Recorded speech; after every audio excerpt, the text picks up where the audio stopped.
주님, 공허함이 나를 덮칠 때가 있습니다.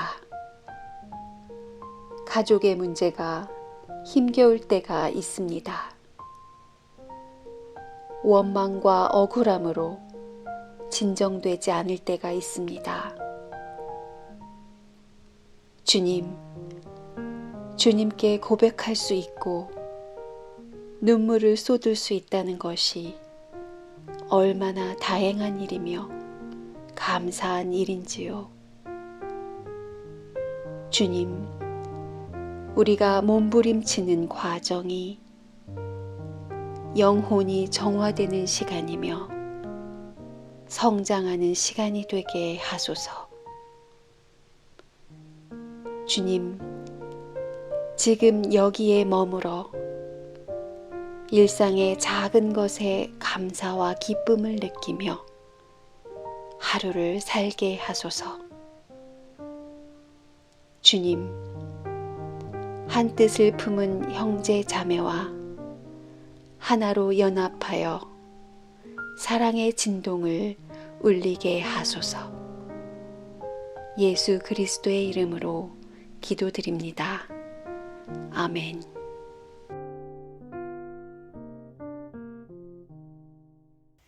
마가 공동체가 전한 거룩한 복음입니다.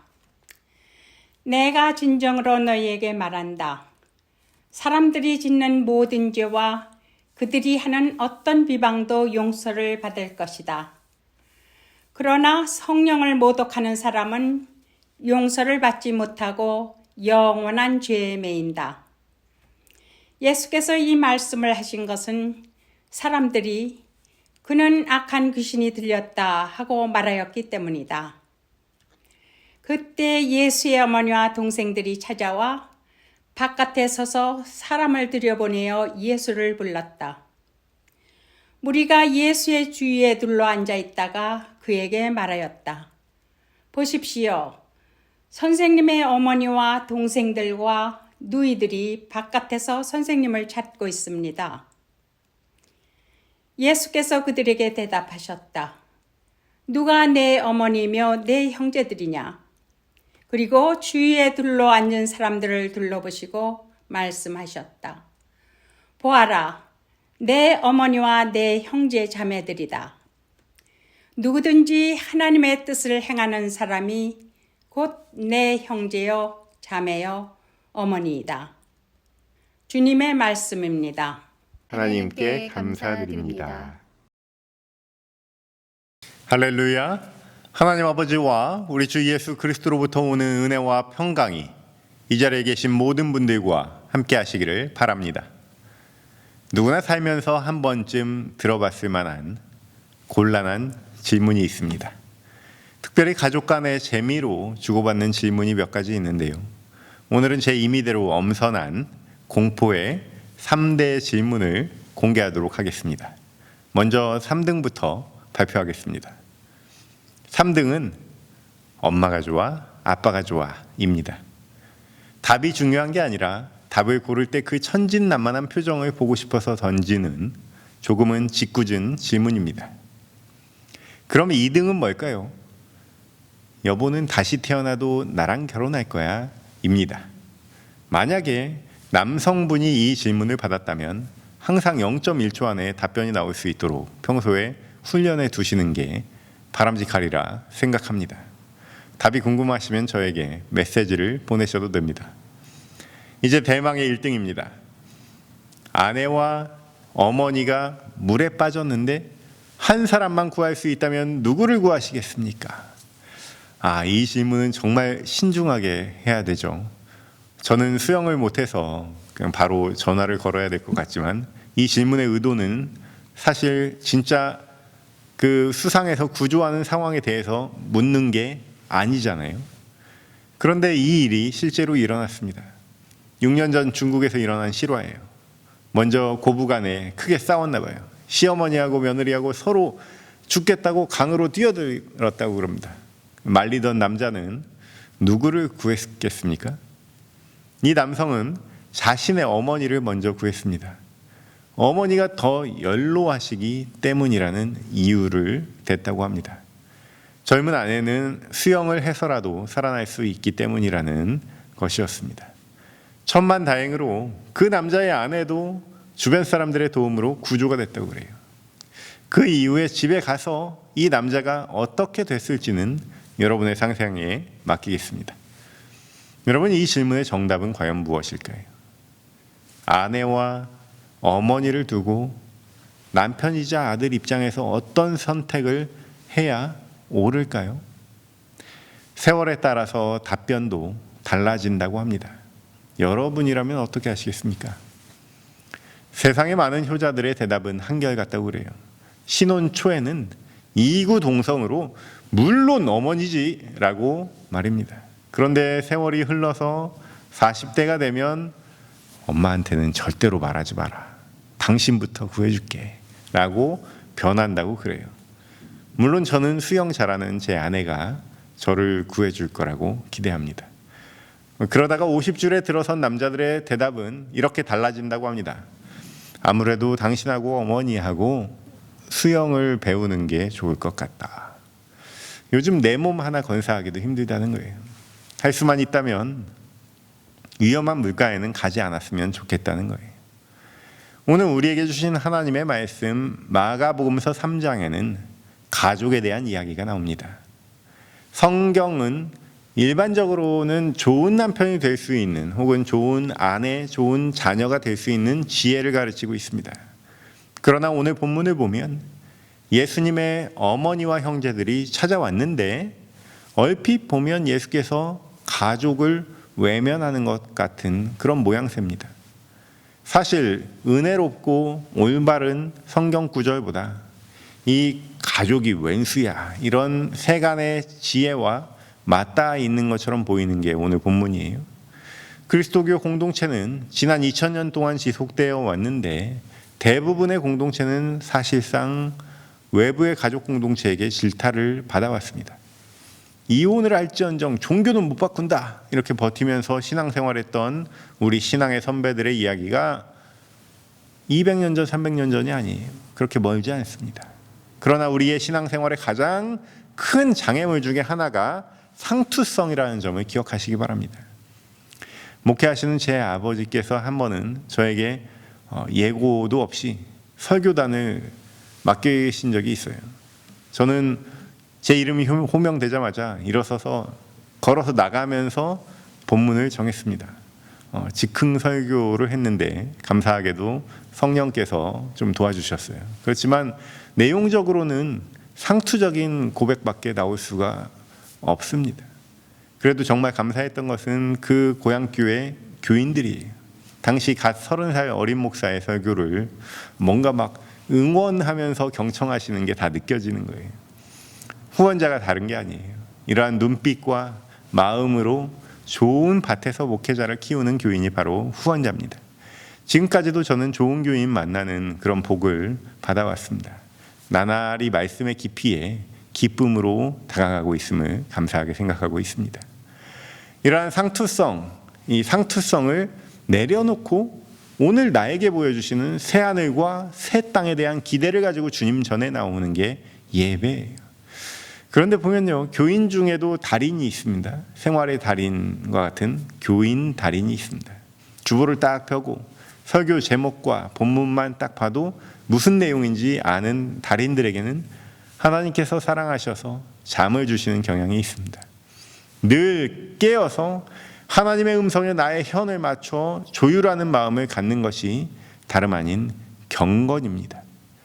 예수께서 사역을 시작하시면서 도처에 난리가 나는 거예요.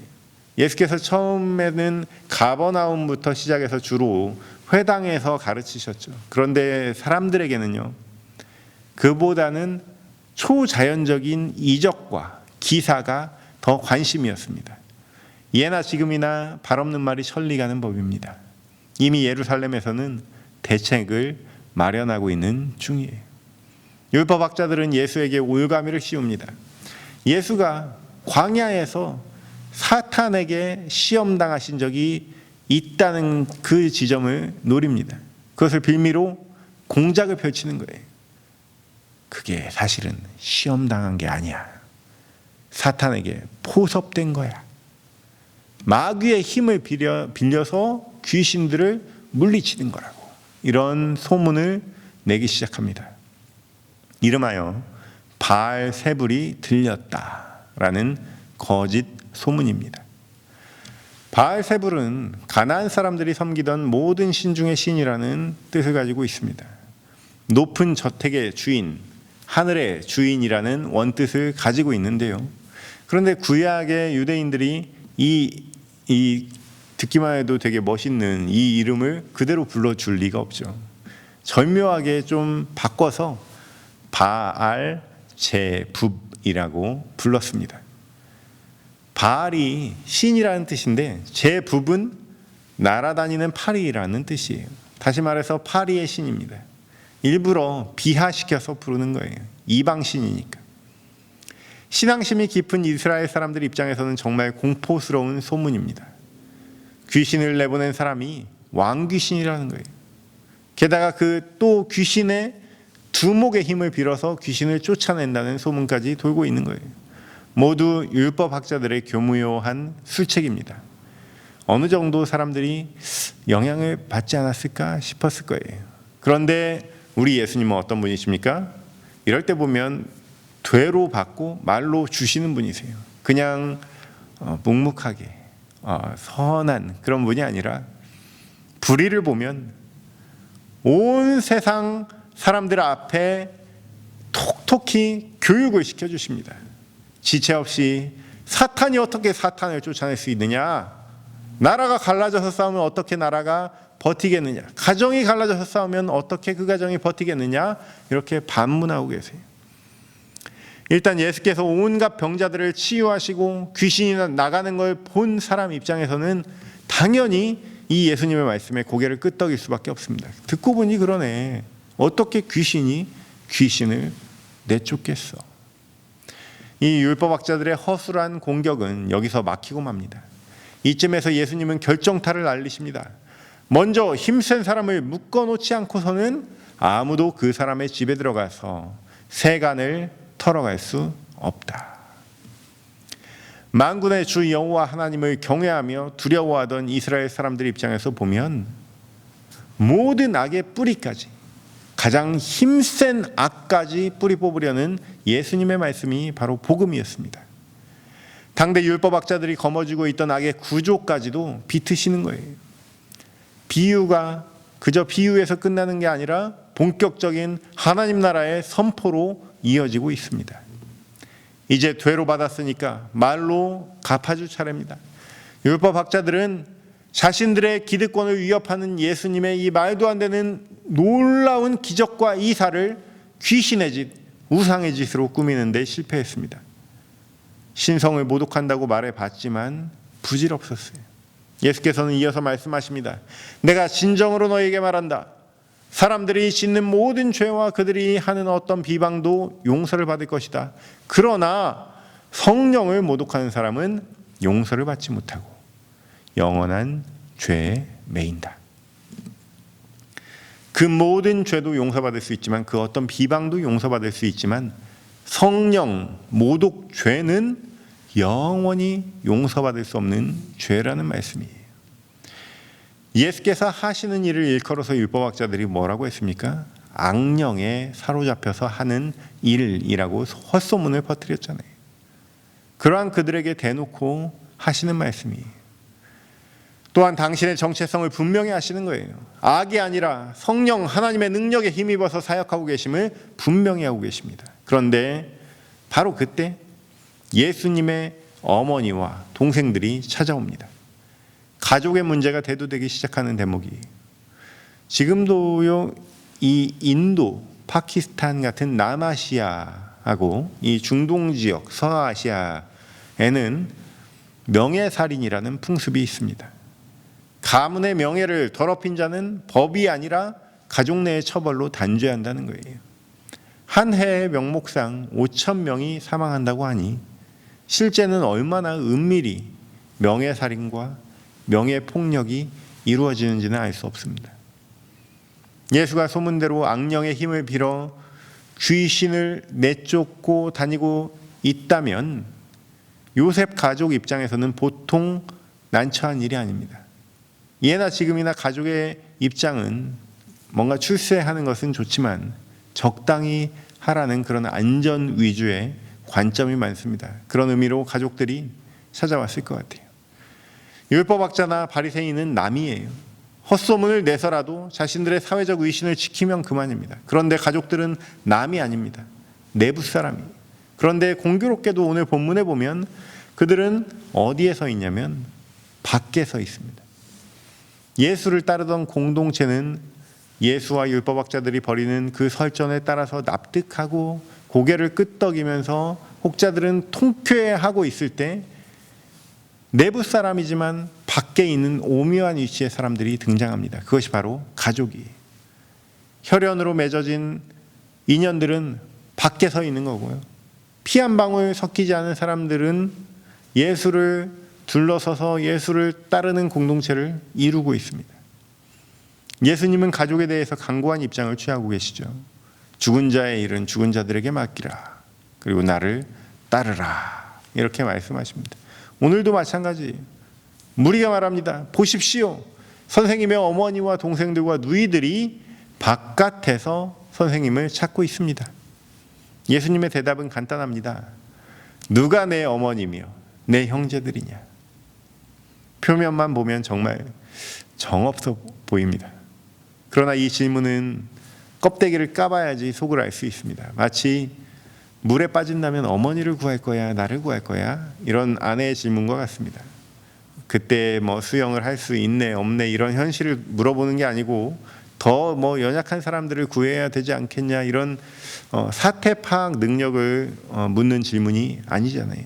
나를 얼마나 사랑하느냐? 이런 씨앗이 담겨져 있는 질문입니다.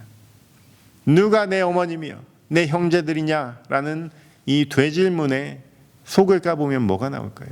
이 질문은 당대 유대인들에게 던지는 하나님 나라 선포의 메시지입니다. 하나님께 선택받은 민족이라는 자부심이 세월을 지나 단순한 우월감과 폐쇄성으로 변질돼 버린 현실을 성토하는 예언적인 메시지예요. 그 당시 유대인뿐 아니라 예수 믿으면 천당 간다 수준으로 하향 평준화된 오늘날 우리에게까지 전하는 메시지입니다. 우리는 하나님 안에 한 가족이라고 합니다. 이를 오이쿠메네라고 합니다. 한 배를 탄 사람들, 한 가족이에요. 그런데 그 배에 탈 수 있는 사람은 너무 한정적이에요. 속된 말로 멀쩡한 사람만 원하는 추잡한 우리 속내가 2000년 후에도 여전히 존재할 거라는 것을 예수께서는 아셨나 봅니다. 오늘날 여러분 언어가 자꾸 바뀌어서 배워야 되는데요. 정상가족이라는 말을 공중파 방송에서는 더 이상 사용하지 않습니다.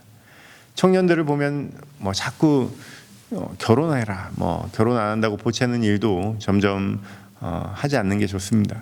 은연중에 다른 사람들은 몰라도 너는 정상적으로 살아야 되지 않겠냐 이런 편견을 내비치는 그 부끄러움, 그거를 나만 모르는 경우가 생겨요. 안타깝게도 이 설교를 들으시는 거의 모든 분들은 한국 분들이시니까 현대 미국의 이 범주에서는 한 가족이 될 수 없는 그런 경계선의 사람들입니다. 미국을 위대하게 만들자라는 그 배에 올라탈 형편은 아니라는 말씀이에요. 현실을 말씀드려서 죄송하지만 우리는 주류라고 하는 백인 남성은 아니잖아요. 우리가 생각하는 경계선은 어느 정도까지입니까? 어느 정도까지 정상이어야 나하고 한 배를 탈 수 있다고 생각하십니까? 예수께서는 주위에 둘러앉은 사람들을 둘러보십니다. 그리고 말씀하세요. 보아라, 내 어머니와 내 형제, 자매들이다. 할렐루야. 제가 그 현장에 있었으면 울었을 것 같아요.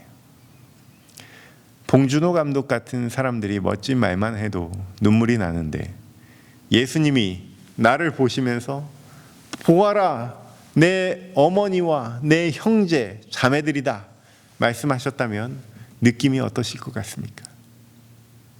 예수님은 이 말씀 한마디로 경계선을 허무시는 거예요. 예수님이 가족들을 밖에 얼마나 세워두셨는지 모르겠습니다.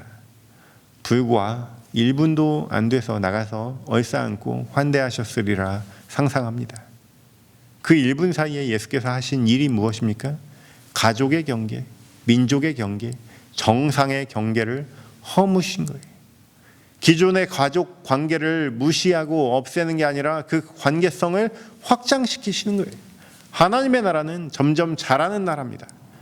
나로부터 작은 예수가 돼서 그 관계성이 확장되고 확장되는 그러한 과정을 하나님 나라 운동이라고 하는데, 그러한 하나님 나라의 중심에, 그 정점에 누가 계세요? 우리 하나님이 계시는 거예요. 이 위대한 가족의 확장을 오늘 예수께서는 보여주고 계시는 거예요. 예수님의 형제요 자매가 누구입니까? 비단 그 자리에 있던 갈릴리 민중들에 국한되는 얘기입니까? 35절 말씀입니다. 누구든지 하나님의 뜻을 행하는 사람이 내 형제요 자매요 어머니다.